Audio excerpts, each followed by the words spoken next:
Tapping కేసులో రాధాకిషన్ రావు bail పిటిషన్పై వాదనలు ముగిశాయి. తీర్పును నాంపల్లి కోర్టు రిజర్వ్ చేసింది.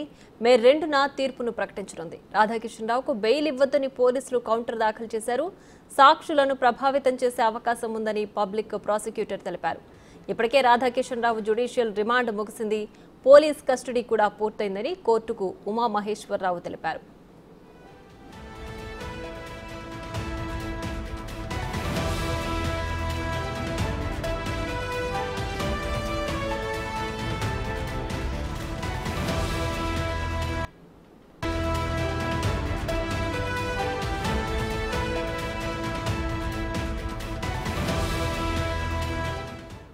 దీనికి సంబంధించి మరింత సమాచారం మా ప్రతినిధి రానా అందిస్తారు. రానా,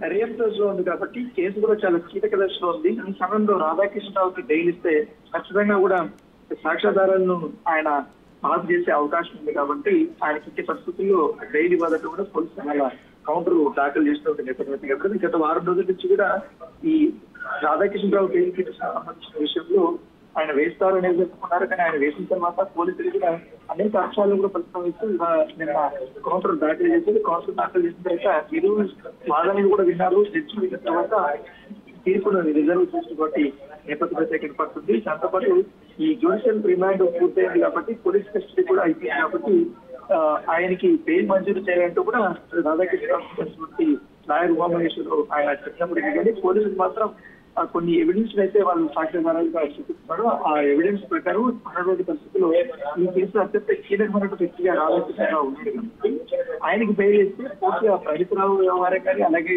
భుజంగరావు వ్యవహారం కానీ, తిరుపతన్న వ్యవహారం కానీ, ప్రభాకర్ వ్యవహారం కానీ ఇవన్నీ కూడా వాళ్ళ సాక్ష్యాధారాలు కూడా చెప్పేసే అవకాశం ఉంది. ఇంకా వీళ్ళకి వ్యతిరేకంగా చాలా మంది కూడా ఇప్పటికే సాక్ష్యాలు చెప్పారు. దాంతో పాటు రాధాకృష్ణరావు మీద 5 మంది పాటు కూడా కంప్లైంట్ కూడా ఇచ్చారు. వాటిని కూడా మేము విచారిస్తున్నాం. దర్యాప్తు కూడా కీలకమైనటువంటి దశ ఉంది. ఈ కేసులో అత్యంత కీలకమైన వ్యక్తిగా కూడా రాధాకృష్ణరావు ఉన్నారు. ఎందుకంటే మరోవైపు ప్రభాకర్ రావు కూడా విదేశాలకు పారిపోయినటువంటి నేపథ్యంలో ఆయన తర్వాత ఈయన అత్యంత కీలకమైన వ్యక్తిగా ఉన్నాడు కాబట్టి ఈ నుంచి రాబట్టాల్సిన వ్యవహారం చాలా ఉన్నాయి. ఇప్పటికే ఈయన దగ్గర నుంచి సేకరించినటువంటి సమాచారం మేరకు, అలాగే బాధితులు ఎవరైతే వారించినటువంటి దర్యాప్తు కొనసాగుతుంది.